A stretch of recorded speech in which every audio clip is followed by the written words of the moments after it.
প্ৰাক্তন প্ৰধান শিক্ষক আবুল হুছেইনৰ মৃত্যুত আমলখিত শোকৰ ছাঁ।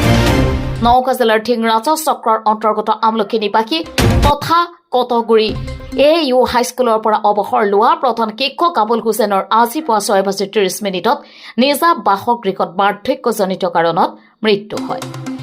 হুছেইনৰ মৃত্যুৰ খবৰ পোৱাৰ লগে লগে অগণন আত্মীয় স্বজনে হুছেইনৰ ঘৰত ভিৰ কৰে। 1998 চনৰ ফেব্ৰুৱাৰী মাহত কটগুৰি হাইস্কুলৰ পৰা অৱসৰ লোৱা প্ৰধান শিক্ষক হাজী আবুল হুছেইন অঞ্চলটোৰ বিভিন্ন অনুষ্ঠান প্ৰতিষ্ঠানৰ লগত জড়িত আছিল। তেওঁৰ মৃত্যুত AIUDFৰ নওগাঁ জিলা সমিতিৰ সভাপতি মতিউৰ ৰহমান, অসম প্ৰদেশ কংগ্ৰেছ কমিটিৰ সাধাৰণ সম্পাদক আনোৱাৰ হুছেইন, লাহৰীঘাট বিধানসভা সমষ্টিৰ বিধায়ক ডাক্তৰ আসিফ মহম্মদ নাজাৰ, ৰাইজৰ দলৰ মুখপাত্ৰ মেহবুব মুখতাৰৰ লগতে কটগুৰি মহাবিদ্যালয়ৰ প্ৰবক্তা আৰু কৰ্মচাৰীবৃন্দ, কটগুৰি AIU হাইস্কুলৰ শিক্ষকবৃন্দ, টুকটুকি প্ৰেছ ক্লাব আৰু আমচুৰ টুকটুকি আঞ্চলিক সমিতিয়ে গভীৰ শোক প্ৰকাশ কৰে। আজি 4:30 হুছেইনৰ বাসগৃহত পানপাৰী হাফিজা আৰু কাৰিয়ানা মাদ্ৰাছাৰ প্ৰধান শিক্ষক হাফিজ ছফিকুল ৰহমানৰ ইমামতিত্বত তেওঁৰ জানাজা সম্পন্ন কৰা হয়। মৃত্যুৰ সময়ত আবুল হুছেইনৰ বয়স আছিল 95 বছৰ। মৃত্যুৰ সময়ত আবুল হুছেইনে 3গৰাকী পুত্ৰ আৰু 1গৰাকী কন্যা সন্তানৰ লগতে বহুতো আত্মীয় স্বজনক এই ইহ সংসাৰত এৰি থৈ যায়। তেওঁৰ মৃত্যুত আমলখি আৰু কটগুৰিত শোকৰ ছাঁ পৰে। টুকটুকিৰ পৰা জালালুদ্দিন আহমেদৰ ৰিপৰ্ট, UNB নিউজ। আজি তেখেতৰ ইণ্টাৰকালত আমাৰ অঞ্চলে এজন বিশিষ্ট শিক্ষাবিদ, বিদগ্ধ পণ্ডিত হেৰুৱালে। তেখেত যথেষ্ট এজন সমাজসেৱী হিচাপে অঞ্চলত যথেষ্ট তেখেত জনাজাত আছিল। এজন প্ৰবীণ শিক্ষাবিদ হিচাপে এই অঞ্চলৰ যিমান অনুষ্ঠান প্ৰতিষ্ঠান আছে, প্ৰতিটো অনুষ্ঠান প্ৰতিষ্ঠান গঢ়াৰ সময়ত তেখেতৰ যথেষ্ট অৱদান আছে। বহুত অনুষ্ঠানৰ প্ৰতিষ্ঠাপক হয়। আজি তেখেতৰ বিয়োগে এই গোটেই অঞ্চলত এক শোকৰ ছাঁ পেলাইছে। তেখেতৰ আজি মৃত্যু এই অঞ্চলৰ কাৰণে এটা অপূৰণীয় এটা ক্ষতি হৈছে। আমি তেখেতৰ আত্মাৰ মাগফিৰাত কামনা কৰিছোঁ আৰু তেখেত জান্নাতুল ফেৰদাউছ নচিব কৰক আল্লাহ। এই মুহূৰ্তত আমি তাকে কামনা হয়। তেখেত আমাৰ কটগুৰি হাইস্কুলৰ হেডমাষ্টাৰ আছিলে। 98ত তেওঁ ৰিটায়াৰ কৰিছে। আজি 90 বছৰ হৈছে তেওঁৰ বয়স। তেওঁ বহুত ভাল মানুহ আছিলে, সমাজৰ লগত উঠা বহা কৰা মানুহ আছিলে, সমাজৰ লগত মিলাই সমাজৰ কাম কৰিছে। আজি আমি ইয়াত আহিছোঁ, আমাৰ পৰিয়ালৰ সকলোৱে আহিছে ইয়াত, আৰু ইয়াত জানাজা যিসকল মানুহ ইয়াতে উপস্থিত সকলোৱে তেওঁৰ কথাটো কৈছে আৰু চবেই আমি সকলোৱে দোৱা কৰোঁ যাতে আল্লাহ তেওঁক জানাজা ফিৰদৌছ নচিব কৰে। তেখেত এনেকুৱা এজন ব্যক্তি আছিলে যে কোনোদিন কাৰো লগত কোনো ধৰণৰ কাজিয়া পেচাল বা কোনো ধৰণৰ কোনো একো নাছিল। সদায় এটা খুব সৎ মানুহ আছিলে তেওঁ।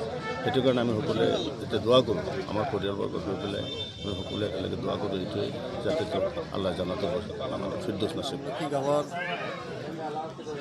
বিশিষ্ট বয়োজ্যেষ্ঠ নাগৰিক, সমাজসেৱক, শিক্ষাবিদ আলহাজ আবুল হুছেইন মাষ্টাৰ চাহাব আজি ইন্তেকাল কৰিছে।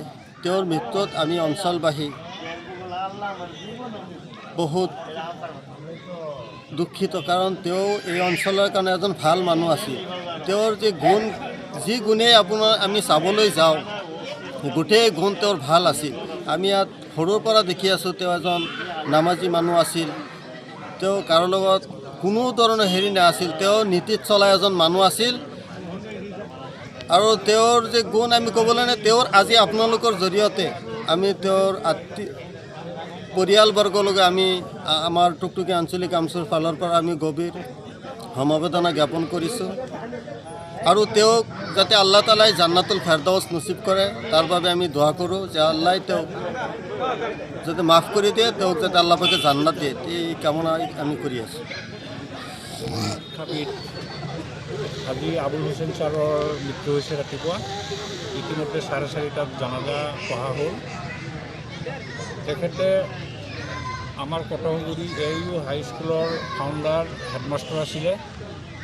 1998 চনত তেওঁ অৱসৰ গ্ৰহণ কৰিছে। অৱসৰ গ্ৰহণৰ পিছত সুদীৰ্ঘ প্ৰায় 27 বছৰ কাল তেখেত জীৱিত আছিলে। আজি তেখেতৰ অন্তিম আজি বিদায় দিয়া হ'ল। তেখেত এজন এই অঞ্চলৰ এজন সুশিক্ষিত শিক্ষাবিদ আছিলে আৰু খুব অমায়িক আছিলে। আমাৰ শিক্ষাগুৰু আছিলে। যদিও আমাৰ শিক্ষাগুৰু আছিলে তথাপি মই তেখেতৰ লগত পৰৱৰ্তী পৰ্যায়ত 1988 চনৰ পৰা 98 চনলৈকে তেখেতৰ তত্বাৱধানতে সেইখন স্কুলতে মই শিক্ষকতা কৰিছোঁ। গতিকে তেওঁৰ বিষয়ে মই যথেষ্ট অৱগত। তেখেত এজন শৈক্ষিক দিশত পণ্ডিতেই নাছিল, তেখেত আমাৰ ধৰ্মৰ দিশতো এজন অমায়িক ধৰ্মগুৰু আছিল। তেখেতে মোৰ জনাত শৈশৱকালৰ পৰাই তেখেতে ইছলামৰ দৃষ্টিভংগীৰে চলাচল কৰিছিল। নমাজ ৰোজা এইবিলাকত তেখেতৰ পূৰা ধ্যান আছিলে আৰু আমাকো সেই শিক্ষাই দিছিলে। গতিকে আজি এই অঞ্চলৰ ৰাইজকে আদি কৰি সমূহ ধৰ্মপ্ৰাণ ৰাইজক এটাই অনুৰোধ জনাম, তেখেতৰ আত্মাৰ সদ্গতিৰ কাৰণে যাতে তেখেতৰ ফেৰদৌছ নচিব কৰে আল্লাই, যাতে সকলোৱে দোৱা কৰে।